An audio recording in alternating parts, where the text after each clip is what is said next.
네, 여러분 반갑습니다. 오늘 이제 저희가 처음으로 온라인 수업에서 대면 수업으로 전환을 해서 오늘 수업을 첫 시간 진행을 하고 있습니다.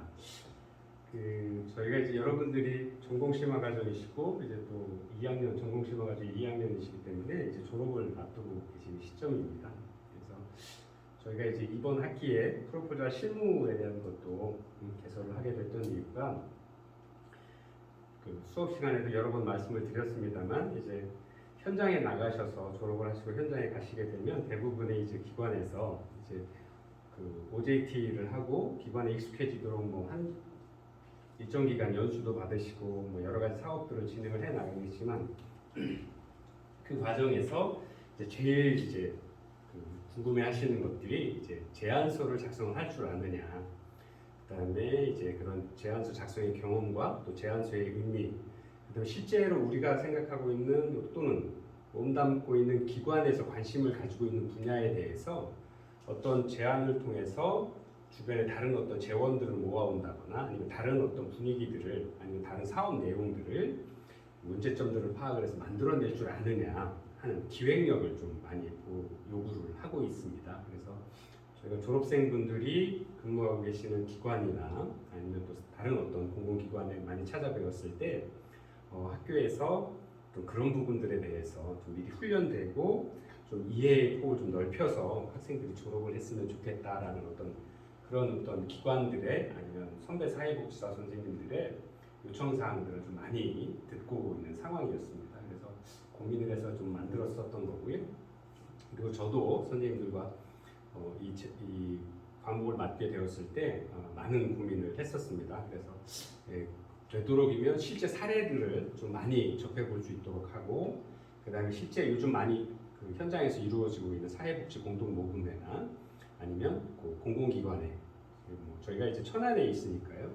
천안시 기관 아니면 읍면동사무소 아니면 충청남도에서 지원하고 있는 어떤 그런 기관의 제안서를 통해서 외부 자원들을 모아서 기관의 어떤 사회복지 프로그램들을 진행을 하는 것들을 중심으로 좀 진행을 해보면 좋겠다. 그리고 그런 실제 사례들을 좀 많이 좀 다뤄봤으면 좋겠다라는 생각들을 하고 과목에 대한 준비를 하였습니다. 그래서 여러분들과 이렇게 만나 뵙게 되었고요. 또 이렇게 만나 뵙게 되어서 너무 반갑다라는 말씀을 좀 드리고 싶습니다. 그리고 긴 시간 동안 4년이라는 긴 시간 동안 공부를 하셨고 이제 얼마 남지 않은 마무리하는 시간까지 잘 준비하셔서 여러분들이 초기에 목적하셨던 그런 어떤 유종의 미를 잘 거두시어 나가기를 응원드리도록 하겠습니다.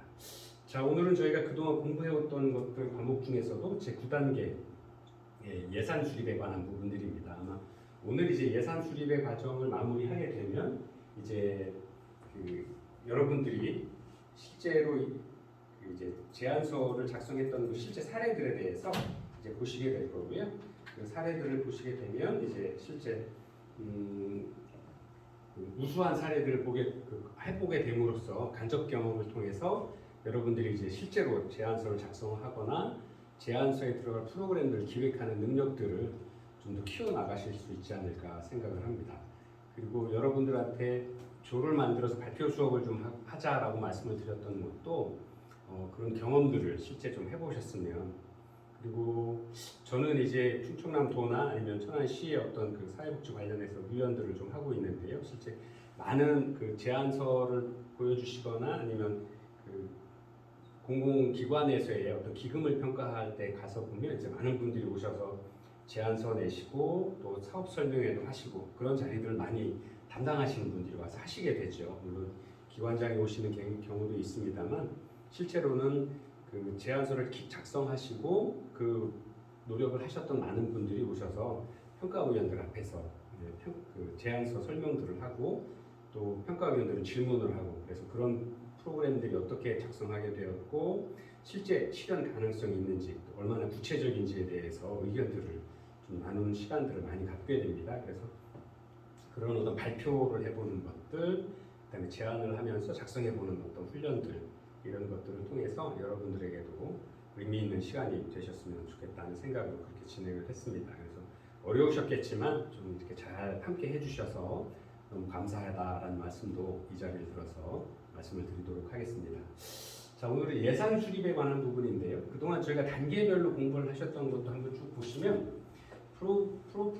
프로포자를 작성하기 위해서, 제안서를 작성하기 위해서 첫 번째 사회 문제에 대한 인식들, 그다음에 구체적인 프로그램들, 목적과 목표를 검토하고, 또 거기에 맞는 어떤 실천 계획들, 프로그램 진행 계획들을 세우고, 그 계획들에 대한 평가 방법, 이런 것들까지도 다 작성을 한 단계에서 마지막으로 실제로 그럼 어떻게 예산 편성을 해서 어떤 재원들을 가지고 사업들을 진행을 해 나갈 것이냐를 고민을 하게 됩니다. 그래서 실제로는 우리가 제안서를 만들어서 어떤 외부 기관에 어떤 프로포자를 내는 이유는 실제로는 그 금전적인 부분, 예산의 부분들이 제일 큰 문제 욕구를 가지고 있다라고 보여질 수 있습니다. 왜냐하면 우리가 자체적으로 예산을 충분히 가지고 있다라 그러면 굳이 외부 기관의 어떤 제안을 통해서 외부의 자원들을 적극적으로 유치하려고 하는 생각들은 좀 줄어들 수도 있겠죠. 근데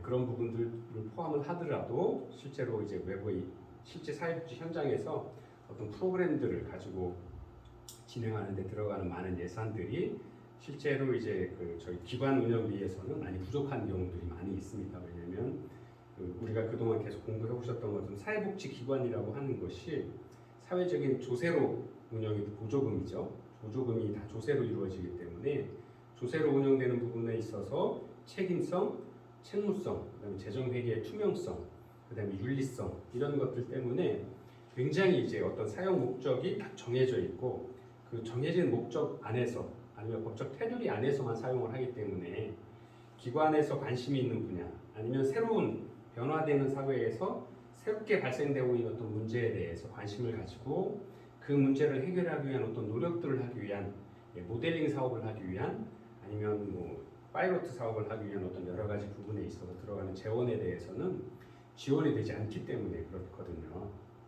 그래서 그런 부분들을 좀 모델링 사업을 한다거나 아니면 선제적으로 사회 문제에 대응하기 위한 어떤 예비 프로그램들을 하기 위한 재원들은 이렇게 제안서를 작성해서 외부 기관에 어떤 채택됨으로써 그 재정을 후원받아서 그런 프로그램들을 진행을 하게 됩니다. 그래서 그런 것들이 바로 이제 지금 공부하게 되는 예산 수립에 관한, 예산에 관한 부분들로 많이 귀결이 되는 경우들이 있죠. 그래서 오늘 이제 예산 수립에 대한 과정을 공부하면서 예산이 어떻게 형성이 되고 그다음에 이 예산의 내용 형태들은 어떤 것들이 있고 실제로 우리가 제안서를 작성하게 되면서 예산을 편성하는 그런 것들은 주로 어떤 형식을 가지고 예산을 편성하게 되는지를 좀 공부를 하시게 된다라 그러면 여러분들이 제안서를 꼼꼼하게 잘 작성을 하시고 그 마지막 부분에서의 예산을 어떻게 만들고 어떤 부분에 있어서 어떻게 투입을 하겠다. 그 다음에 자부담은 얼만큼 하고 외부에서 지원된 금액은 어떤 목적을 가지고 어떻게 사용하겠다라는 것들을 투명하게 공개함으로써 평가자들에게 아니면 대외적인 어떤 그 외부 기관에 평가하시는 분들이나 관심 있는 분들에게 투명하게 회계를 보여드릴 수가 있게 되는 거죠. 그리고 또 당초에 이렇게 예산을 수립을 하고 예산 계획을 세웠다라고 해서 물론 그대로 계획대로 세워지지는 않겠지만 최대한 원래의 계획에 충실하도록 그리고 또 하나 현장에서 많이 이루어지는 것들이 특히나 요즘 코로나 시기에 그랬습니다. 저희 기관에서도 이제 다른 여러 가지 프로그램들 작성해서 외부의 그 도움을 받아서 프로그램들 진행을 하고 있는데 코로나 때문에 교육생들을 모을 수 없고 아니면 찾아가는 어떤 교육 프로그램들에 대해서 상담 프로그램이나 성교육, 노인의 성교육, 아니면 아동의 디지털 성교육 같은 교육 프로그램들을 저희가 준비를 했었는데 실제 많이 모일 수 없게 되니까 찾아가서 그런 교육을 할 수 없게 되어서 예산을 줄일 수밖에 없는 상황이었거든요. 그래서 당초의 계획은 충분히 예산을 소화하고도 오히려 부족하지 않을까 예상을 했었는데 코로나 사태로 인해서 실제 외부의 사람과의 접촉이 줄어들게 됨으로써 교육의 횟수가 줄어들게 되었죠. 그래서 지금 저희도 그게 고민이긴 합니다. 어떻게 예산을 다 소화를 할 거고 당초에 계획했던 대로 할 것인가에 대한 고민을 많이 하고 있습니다만 실제로 이제 예산의 변경과 변경 사용에 관한 부분들에 있어서도 적정한 법적 절차를 통해서 진행을 해 나가야 된다라는 것들을 말씀을 드립니다. 그래서 실제 저희가 예산 수립만을 다루는 과정이기 때문에 예산을 어떻게 수립하고 하는 부분들까지만 공부를 하고 있습니다만 여러분들이 나중에 이제 현장에 가시게 되면 어떤 부득이한 사정 때문에 어떤 그 자녀 예산, 잉여 남는 예산이 있을 경우에 그것을 어떻게 처리해야 되는지에 대한 경험도 공부도 함께 하시게 될 거라고 생각을 합니다. 자, 예산이라고 하면요, 자, 이렇게 말씀드릴 수 있겠죠. 프로포잘을 제안하는 사업을 실제 시행할 수 있도록 금전적인 부분들, 재정적인 부분들을 뒷받침하는 게 바로 예산이다라고 할 수 있겠습니다. 그래서 실제로 예산이라고 하는 건 그 실제 들어간 프로그램을 기획하고 실천하는 데 들어가는 모든 비용들을 의미한다라고 할 수 있겠죠. 그래서 실제로 좀 이해하기 쉽도록 말씀드릴 수 있으면 돈이 있어야 프로그램들을 실천을 하고 운영을 해 나갈 수 있다라고 하는 거죠. 그래서 거기에 들어간 지금 말씀드린 돈이 있어야 된다라고 하는 부분들이 실제로는 우리가 세우는 프로포잘 제안서에서 예산 계획에서 다 녹아들어 있다 이렇게 말씀드릴 수 있을 것 같습니다. 그래서 예산은 크게 두 가지로 구분을 할 수 있을 것 같아요. 첫 번째 우리가 제안서를 내는 것처럼 외부의 어떤 기관들 또는 재정 후원처의 펀더들의 어떤 재원들을 받아서 하는 것 또는 우리 내부의 기관 보통 이제 사회복지 기관들이 사회복지 법인으로 운영이 되는 경우들이 많이 있는데 법인의 전입금이라든가 아니면 세외 수입이라든가 아니면 기부금 되시는 또 후원자들의 아니면 실제 시설 이용자들의 이용비 그런 것들로 운영이 되는 경우들도 있을 수 있겠죠. 그래서 두 가지로 구별을 할 수 있는데요. 저희가 제안서에 대한 공부를 하고 있기 때문에 제안서에 있어서는 첫 번째가 이제 보통 외부 기관의 기금을 지원을 받기 위해서 이렇게 제안서를 작성을 하게 되는 거죠. 그래서 제안서를 작성을 하고 그 제안서 안에 프로그램에 대한 예산들에 대한 기획들, 내용들을 차분하게 정리를 해서 외부의 평가를 받게 되는 거죠. 또는 두 번째로는 이렇게 내부 자체의 예산으로 활용을 해서 실제 아까 말씀드린 것처럼 뭐 법인의 전입금이라든가 아니면 법인의 기본 소득 아니면 자산이라든가 아니면 뭐 외부의 후원금이나 시설 이용자들의 개인 부담금, 이용금을 모아서 그런 어떤 것들을 재원으로 삼아서 내부 프로그램을 기획을 하고 이럴 때는 프로그램 예산 기획이 아니라 품목별 실제 내부에서 진행을 하고 있는 거기 때문에 어떤 프로그램에 얼마큼 예를 들어 강사비는 얼마나 이런 품목별로 예산을 세워서 그 지출을 계획을 하게 되고 기관 내에서 내부 결제를 통해서 그런 지출들을 실제 실천하게 되는 거죠. 자, 그래서 예산의 어떤 수립 과정, 저희가 이제 예산을 공부를 하고 있으니까요. 금전적인 부분들을 어떻게 할 거냐? 그러면 뭐 외부 기관의 어떤 그 제안서를 낸다라고 해도 어떻게 예산을 쓰고 한다라는 것들이 일맥요연하게 다 나와 있게 되죠. 또는 내부의 자금을 내부의 그 자원들을 활용해서 한다라고 해도 내부 결제를 위해서 예산 계획들을 수립을 해야 되는 것들은 당연한 일이다라고 생각을 할 수 있겠습니다. 그래서 이러한 프로포잘에 있어서의 예산 계획의 수립 과정을 좀 보면 첫 번째가 예산의 유형이 어떤지 아까 말씀드린 대로 외부의 기관일 경우는 프로그램별 예산을 세워야 되는 거죠. 프로그램 전체에 대한 예산을 세워야 되는 거고요. 아니면 내부의 어떤 예산을 활용하는 거면 품목별로 해당 프로그램을 실천하기 위한 품목별로 예를 들어 강사비는 얼마, 프로그램 진행할 때 들어가는 재료 비용들은 교재비는 얼마, 그 다음에 뭐 다과료는 얼마, 거기에 들어가는 외부 인건비라든가 내부 인건비들은 어떻게 책정할 건지에 대한 이런 부분들을 품목별로 정한다라고 할 수 있겠죠. 그래서 기존에 이런 그 외부 예산들을 만들 때 내부든 외부든 동일하게 바로 예산의 어떤 유형들을 어떻게 세울 거냐 하는 것들을 좀 이해하고 기존의 프로그램들과 그 기존 프로그램의 예산들과는 어떤 차이점들을 보여줄 수 있을 것이냐 하는 거죠. 그래서 그 제안서를 내서 한다는 이야기는 우리가 흔히 어떤 새로운 사회 문제 또는 기관에서 그동안 다루지 않았던 어떤 그 사회적인 어떤 관심들이나 이슈에 대해서 복지 문제에 대해서 어떤 선제적인 또는 모델링적인 어떤 프로그램들을 진행을 하기 때문에 기존에 해왔던 프로그램들 예산을 가지고는 좀 다른 부분들이 분명히 생길 수 있을 거다라고 하는 거죠. 네, 그래서 그러한 부분들에 대해서 어떻게 진행을 해 나갈 거냐, 차별성을 둘 거냐 하는 부분들을 좀 고민을 해 나갈 필요가 있다라고 말씀을 드릴 수 있고요. 두 번째가 이제 이러한 어떤 그 프로그램의 유형들을 이해하고 어떤 프로그램들을 적용하고 어떤 예산들을 만들 거냐에 대한 고민이 되었다라고 그러면 두 번째가 예산 수립을 할 때의 어떤 특성들, 그 다음에 프로그램에 우리가 계획하고 있는 프로그램의 특성에 맞는 적정한 예산 계획들을 세우는 것이 필요하겠다라고 하는 겁니다. 그리고 마지막으로 세 번째가 예산 편성 과업에 있어서의 세부 내역들을 어떻게 만들어내갈 거냐. 그 다음에 실제 이런 것들을 통해서 마지막 프로포잘에 대한 그 들어가는 예산 프로포잘 구성 요소로서의 예산 수립 과정에 맞아야 된다라고 하는 거죠. 예.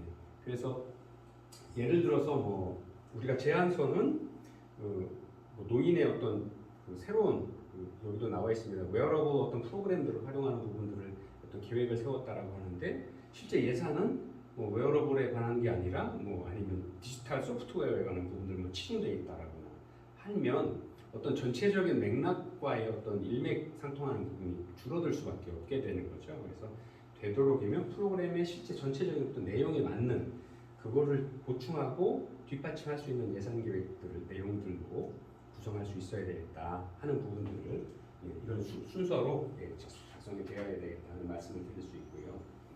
예산회의 때 아까도 그 유형이 어떤 거냐, 뭐 예산의 성격들이 어떤 거냐라고 말씀을 드렸었는데요. 첫 번째 이제 예산의 유형을 좀 공부를 같이 해보면 예산이라고 하는 것은 보통 여러분도 잘 아시는 것처럼 직장이나 어떤 다른 곳에서도 많이 경험을 하셨던 것처럼 이렇게 1년 동안 보통 기관에서 사회복지 활동을 하는 기간 동안 회계연도의 기준을 단일 회계연도로 두고 있습니다. 그래서 보통 매해의 1월 1일부터 12월 31일까지 해서 회계연도의 개시와 종료를 이렇게 일정하게 두고 있죠. 그래서 시작과 동시를 하고 그 다음에 정산을 해서 그거에 대한 어떤 평가들을 하고 예산에 뭐 잔여 예산이 있거나 하는 부분들에 대한 회계 마무리를 하게 되어 있는데요. 그래서 예산이라고 하는 것은 일정 기간 연도, 기준 회계 연도 안에 예산을 매월로 어떻게 나눠 쓸 거냐 또는 프로그램별로 어떻게 나눠 쓸 거냐 하는 것들을 1년 동안의 지출들을 이렇게 배분할 것인가, 어떻게 사용할 지출들을 어떻게 배분할 것인가 하는 것들을 계획하는 일이 바로 예산이다라고 말씀을 드릴 수 있겠죠. 그래서 보통 품목별로 하는 예산, 그다음에 성과주의, 어떤 프로그램을 실행을 통해서 어떤 결과물들을 만들어낼 거냐 하는 성과주의 예산, 그다음에 세 번째가 기획 예산, 그다음에 네 번째가 연기준 예산, 이렇게 크게 네 가지로 구별을 할 수 있다라고 설명드릴 수 있습니다. 여러분들이 이제 다른 어떤 저희가 그동안 공부를 하시면서 예산의 유형이 네 가지 정도 된다라는 것도 공부를 충분히 하셨을 거라고 보는데 어쨌든 우리가 제안서에서 사용하는 부분, 제안서를 작성할 때 사용하는 많은 부분들은 이런 기획 예산이나 연기준 예산은 전혀 새로운 상황에서 만들어내는 거죠. 모든 걸 제로 베이스에서 시작하는 것이 연기준 예산, 기획 예산은 어떤 새로운 어떤 그 프로그램들이나 어떤 새로운 문제에 대해서 처음부터 아무것도 없는 곳에서 제안을 프로그램을 하겠다라고 만들고 거기에 들어가는 모든 비용들을 예상을 하는 거기 때문에 제안서에 우리가 이야기하는 프로포잘 제안서에 들어가는 예산과는 좀 맞지 않는 부분이 있다라고 보여지고요. 실제로 프로포절을 작성하는 것에는 대개의 경우 품목별 예산 또는 성과주의 예산들이 많이 활용이 되고 있습니다. 그래서 이 시간에는 다른 것도 좋지만 품목별 예산과 성과주의 예산에 대해서 함께 공부해 보도록 하겠습니다. 대표적인 게 이제 품목별 예산을 좀 많이 사용을 하고 있는데 어떤 품목, 우리가 이제 보통 예산에 있어서도 여러분들 집안 살림을 하실 때도 집안 전체 가계에서 그건 이제 프로그램 기획이 우리가 그 예산 전체 계획이라고 할 수 있고 거기에서 뭐 우리가 사는 가정 생활에서의 주거비, 그다음에 아이들과 아빠 엄마의 가족들의 교통비, 그다음에 그 안에서 주거비 내에서도 뭐 난방비, 뭐 또 아니면 아이들 전기세, 공공요금이라는 이렇게 다양하게 분류를 할 수 있잖아요. 그래서 그 다양하게 분류하는 것들을 품목별로 또는 공통적인 어떤 과목별로 구별을 하는 게 바로 이제 품목별 예산이다라고 쉽게 이해할 수 있도록 말씀드릴 수 있을 것 같습니다. 그래서 사회복지기관에서 품목별 예산이라고 하는 것이 이제 가정뿐만 아니라 가장 일반적으로 사용하고 있는 예산 체계다라고 말씀을 드릴 수 있고요. 품목별이라고 하는 것은 구입하거나 또는 지출하려고 하는 품목 또는 항목별로 관련 내용들을 산출 근거에 맞춰서 기록을 해주는 것이 바로 품목별 예산이다라고 이렇게 말씀을 드릴 수 있겠습니다. 그래서 보통 구별을 좀 해보면 급여, 상여금, 수당 등은 보통 인건비라는 항목에, 그다음에 전화료, 임대료, 뭐 회의비 등은 회사의 운영비로, 그다음에 사무용품이나 다과 등은 소모품비로 이렇게 큰 틀로 나누어서 하는 것들. 그래서 큰 품목별로 나눈 돈이 공통적으로 들어가는 구입하거나 지출하는 어떤 큰 과목 중에서 어떤 공통적인 어떤 성격을 가진 것들로 나눠 놓는 것들이 우리가 쉽게 이해할 수 있는 품목별 예산이다라고 이렇게 이해하실 수 있겠습니다. 그래서 그 예산의 유형 중에서 품목별 예산의 장점은 모든 수입과 지출이 품목 예산에서 설명되기 때문에 회계 담당자나 최종 관리자나 결정권자들이 지출을 통제하기가 굉장히 좀 용이하다. 그리고 우리 기관에서 어떤 항목에 어떻게 지출이 이루어지고 있구나, 인건비는 얼마가 나가고 물품 구입은 얼마가 나가고 기관을 유지하기 위한 기관의 건물을 유지 관리하기 위해서는 얼마가 나가고 하는, 그다음에 어떤 프로그램이 얼마큼이 지출이 됐구나 하는 것들을 좀 이해하기가 쉽고 예산 상황에 맞춰서 통제하기가 좀 편리하다라는 어떤 장점을 갖고 있는 반면에 단점으로는 사회복지기관에서 여러 가지 프로그램들을 운영을 할 때 예를 들어서 그러면 이게 지금 인건비라고 나갔는데 이게 A라는 프로그램에서 되는 인건비지 아니면 B인지 C인지 어떻게 구별하기가 어렵다, 복잡해질 수 있다라고 하는 것들입니다. 그래서 나중에 이제 프로그램별로 예산들을 좀 분리해서 나중에 보고를 하게 되거나 아니면 외부 기관 평가를 받게 되는데 그럴 때 이제 들어갔던 인건비들이나 아니면 항목별 금액들을 다시 세분화해서 쪼개줘야 되는데 그럴 때는 좀 많이 어렵더라 하는 겁니다. 그래서 품목별 예산이 이해하기도 쉽고 내용들이 얼마나 지출이 되고 있는지를 구분하기는 굉장히 좋은데 다양한 프로그램들을 운영을 하고 있을 때 보통 사회복지기관에서도 같은 프로그램뿐만 아니라 보통 한 기관에서 여러 가지 프로그램들을 운영을 하고 있는데요.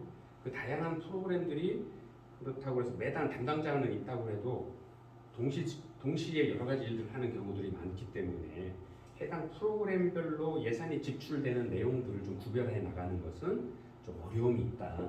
이런 단점을 좀 가지고 있다라고 이렇게 설명을 드릴 수 있겠습니다. 그래서 이제 보통 품목별 예산의 어떤 다른 어떤 기관의 내용 제출하는 양식들을 좀 보면 이렇게 되어 있죠.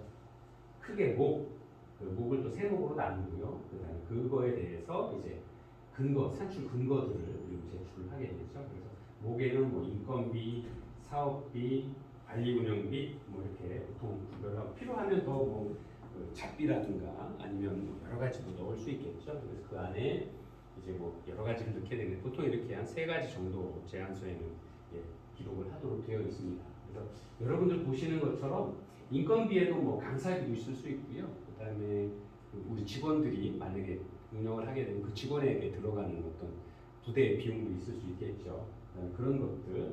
사업비에는 프로그램별로 어떤 예를 들어서 우리가 이번에 제안했던 사업이 아이들 디지털 성폭력이다 그러면 외부 기관의 연극을 통해서 하기 때문에 연극 배우들에 대한 어떤 복리후생비 아니면 차량비, 이동비, 그다음에 학교를 찾아갈 때 들어가는 제외 비용들 이런 것들도 다 포함을 하고요.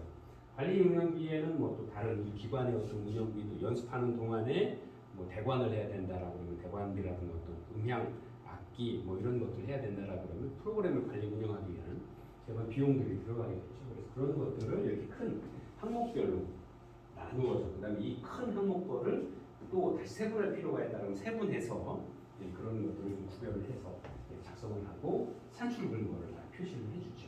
그래서 보통 삼성복지재단에서 요구하는 프로포절 양식에서는 품목별 예산 방식을 사용하지는 않고 있습니다.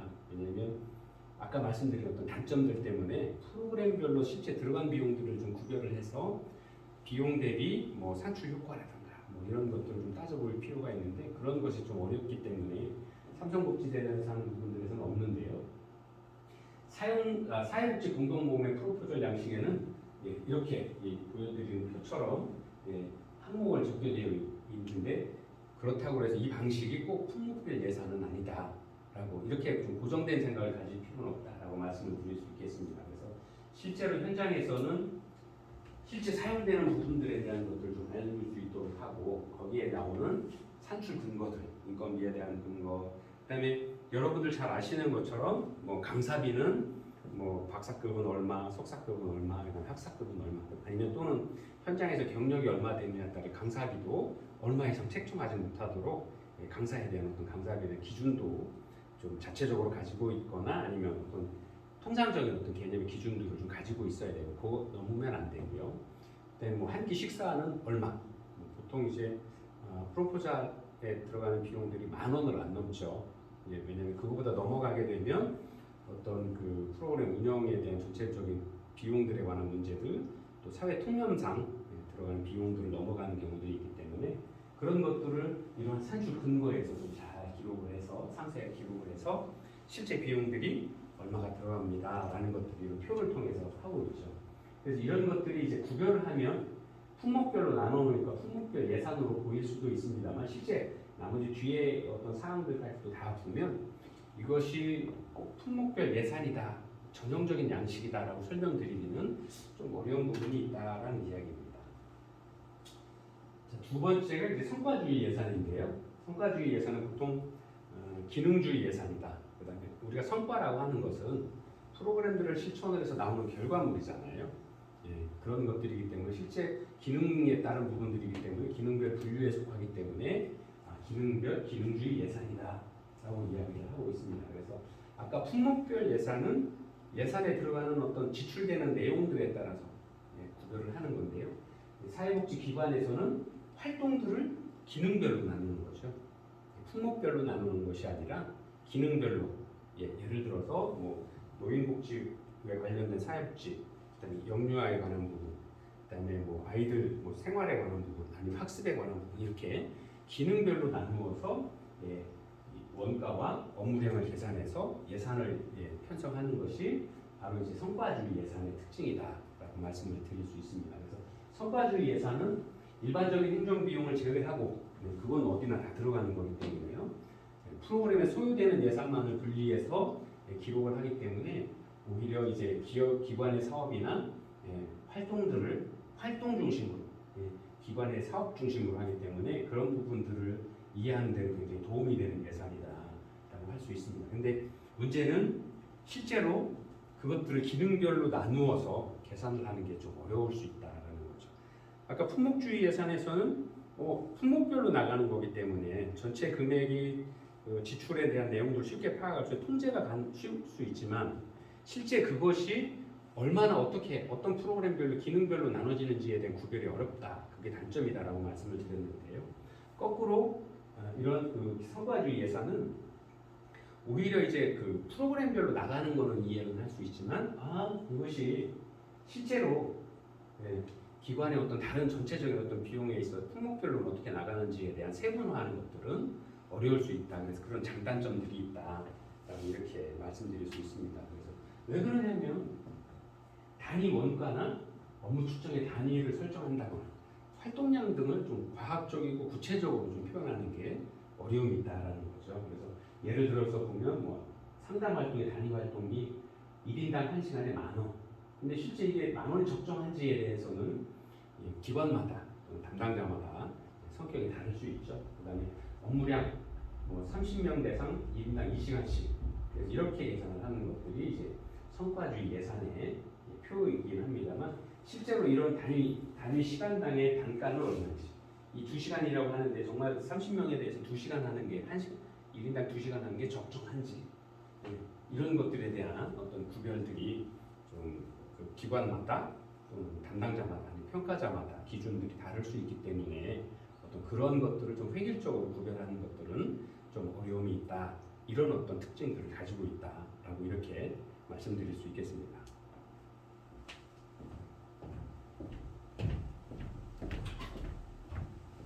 네. 안녕히 계세요. 네.